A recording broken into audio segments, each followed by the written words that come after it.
In the Arctic, a group of workers is excavating deep inside a frozen cave. Suddenly they find something stuck inside the ice, so they cut a big block to get it out and then a helicopter takes it to a lab. The scientists immediately send a fax to the excavation company, explaining there's been a very important archaeological discovery and requesting to stop the drilling. They also ask for a specialist to study whatever is inside the ice block. Sometime later, anthropologist Stanley arrives at the lab. He's a doctor familiar with the Arctic because he's been studying the history and culture of Eskimos. Stanley is introduced to Dr. Diane and the other scientists, who believe they've found some prehistoric animal. In 1898 the Russians found a mammoth with still viable cells, so they have high hopes for their discovery. Then the group uses a laser to very carefully cut the ice block layer by layer to avoid any damage to the creature. To their surprise, the being inside isn't an animal, it's actually a Neanderthal. Stanley analyzes his appearance and concludes he's a hunter who lived around 20 to 40,000 years ago. He wants to take a closer look, but Diane explains that their goal is to cut the caveman into pieces and send them to the best research centers in the world. Afterward the scientists thaw the caveman and take off his clothes and tools to start taking tissue samples. They also give him a bypass and monitor his brain using electrodes. The tests indicate that the Neanderthal cells and organs are in perfect condition, and Diane theorizes that ancient humans had cryoprotectants, which are special cells that prevent crystallization. While the tests continue, the scientists are shocked to suddenly notice some light brain activity coming from the Neanderthal. They decide to try to revive the man, so they intubate him and shock him with a defibrillator until they can detect a strong heartbeat. Once the caveman is stable, they remove the intubation and the Neanderthal begins to wake up. He is very confused by his surroundings, the noises, and the masked faces, so he immediately starts panicking. Stanley takes his mask and the caveman calms down when he sees a human face, allowing the others to put him to sleep with an injection. Afterward the group discusses the future of the caveman, already hoping for a Nobel. The Arctic team is trying to develop a cryoprotectant to freeze cancer patients and unfreeze them when humanity finds a cure. But now that they have the Neanderthal, they think they can find a way to freeze people to achieve immortality. Stanley disapproves of the idea, pointing out that humans shouldn't live forever and that the world is overpopulated. His concerns are ignored and the scientists agree that they won't tell the press for now because they don't want the Neanderthal to be turned into a celebrity. Then Stanley says that the caveman should first be studied in a natural environment, which would teach them more about prehistoric times. After lots of begging, he convinces the team to let him have 2 weeks to conduct his own research. Soon a special vivarium is set up and they put the Neanderthal inside. When he wakes up, he finds the environment familiar and begins going through his usual routine. He drinks juice from berries to deal with his thirst and chases a bird away from its nest to steal the eggs. In the evening he starts a fire using stones and cooks his food.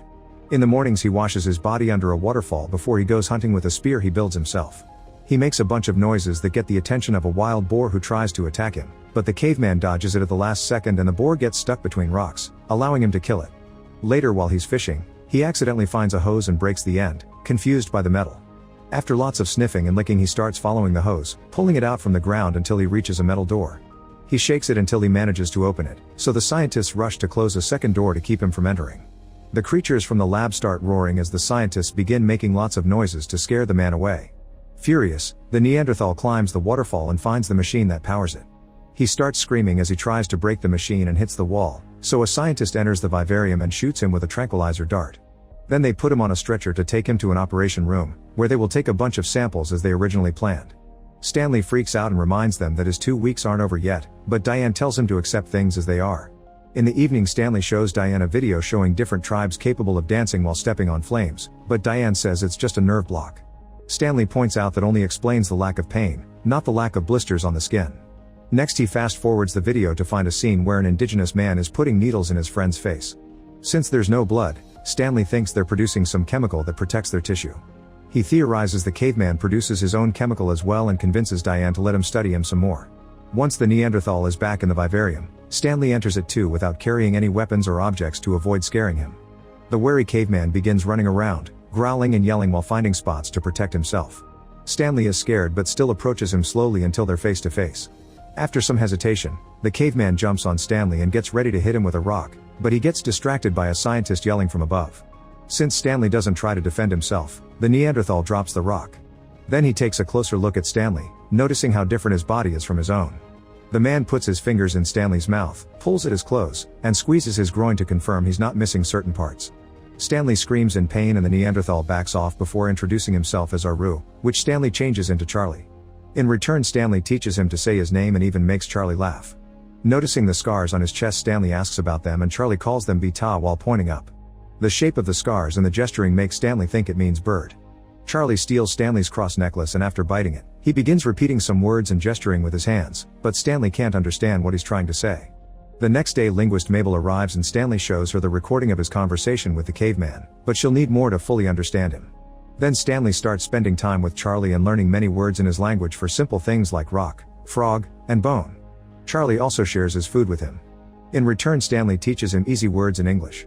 Mabel watches everything on the cameras and is impressed by Charlie's extensive vocabulary. One night while they sit by the fire, Stanley starts singing a song. Charlie likes it and encourages him to keep going. While playing with the bones from his meal, Charlie makes some noises to happily sing along.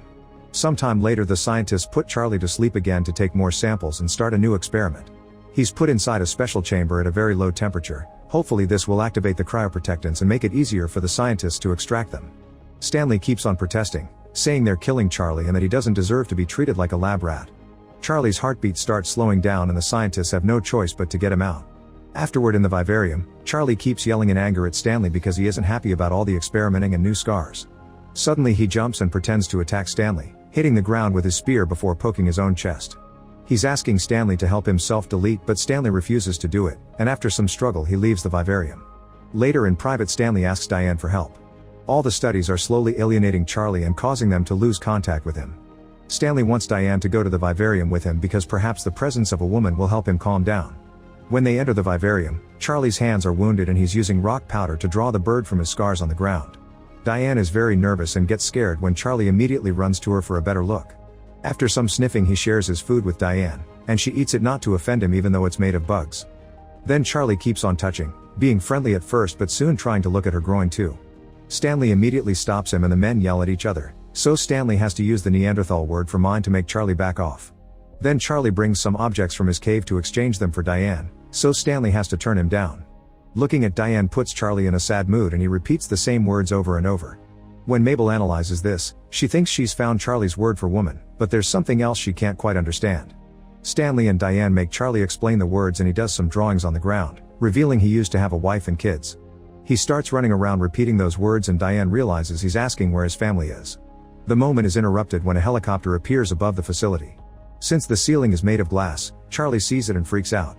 He starts climbing up the rocks while repeating beta, his word for bird. The scientists immediately tell the helicopter to leave, but Charlie won't calm down. He climbs to the top of the vivarium and keeps screaming beta at the ceiling. Sometime later, Stanley visits a tribe of Eskimos and shares the words he heard from Charlie, which the group recognizes. Stanley rushes back to the lab to share his discovery with Diane. Beta refers to Sedna, the legend of a large bird that acts as God's messenger and carries people to heaven or hell depending on their behavior. He theorizes that Charlie's tribe went extinct when the magnetic pole flipped and killed all the animals in the area. Charlie probably felt it was a punishment from God and went on a dream walk, meaning he went out to find the bird and offer himself in exchange for the return of the animals. Charlie now thinks the helicopter is Sedna, so there's no way they'll calm him down. 34 hours later, Charlie is wearing all his clothes, tools, and various trinkets Stanley gave him the past few days. He also uses crushed berries as paint to decorate his skin. Charlie never stops chanting, obviously eagerly waiting for the return of his God. Whenever Stanley enters the vivarium, Charlie hides until he's gone, refusing to communicate. One afternoon, Charlie takes the stairs and after watching Stanley so many times, he knows he must press the button. He enters the lab and carefully sneaks around, making sure the scientist won't see him. When he reaches an empty corridor, he finds a mirror and starts growling at his own reflection. Thinking the other man is challenging him, Charlie breaks the mirror with his spear. Then he hears a voice in the speakers and runs through the corridor in fear until he reaches the room with all the lab animals. As he checks out the bird, the bear growls, so Charlie keeps on moving. As he tries to take the next corridor, he crashes against the glass doors. He quickly tries again and the doors open automatically, allowing him to enter another room. At that moment he gets scared when he hears a vehicle moving, so he hides behind a copy machine. However, Charlie accidentally activates it and gets afraid again, so he runs. After getting startled by the elevator, he enters a lab and breaks a jar with acid, which slightly burns his hand. At that moment the scientists turn off the lights, causing Charlie to panic. He starts climbing on the furniture, only to keep slipping and breaking equipment. A scientist hears the noise and comes inside as he turns the lights back on. Charlie is startled again and immediately attacks, killing the man with his spear. Then Charlie begins running once more, going crazy when he suddenly hears the alarm. He crosses a random door and finds a tunnel that gets colder the further he goes. When he finds the fire exit, he quickly goes through it and finally makes it outside. He sees the helicopter and chases after it, so the pilot hits him with the skis to knock him out. The scientists finally show up and rescue Charlie, bringing him back inside. Moments later they look at the x-rays, which confirm Charlie has no broken bones or head injuries. The scientists are furious with Stanley, blaming his research for the death of their colleague. They announce the experiments are over and Charlie will be transferred to another facility. Stanley tries to explain Charlie will die if he's kept in a cage, but his concerns are ignored. Refusing to give up, he secretly makes a deal with the guy guarding the door.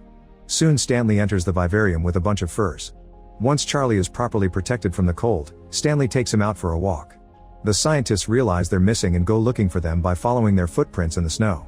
As the duo keeps going, the ice shelves start falling and a crevasse suddenly opens in the ground, separating Stanley from Charlie. When the helicopter finally finds them, Charlie gets excited and yells "Beta" before jumping. He manages to hold on to the chopper's skis and happily chants during the flight. One of the pilots tries reaching for him, so Charlie lets go of the skis and falls, gliding for a few miles in a rather good mood before he meets his end. Make sure to subscribe and turn on notifications so you can watch more videos like this.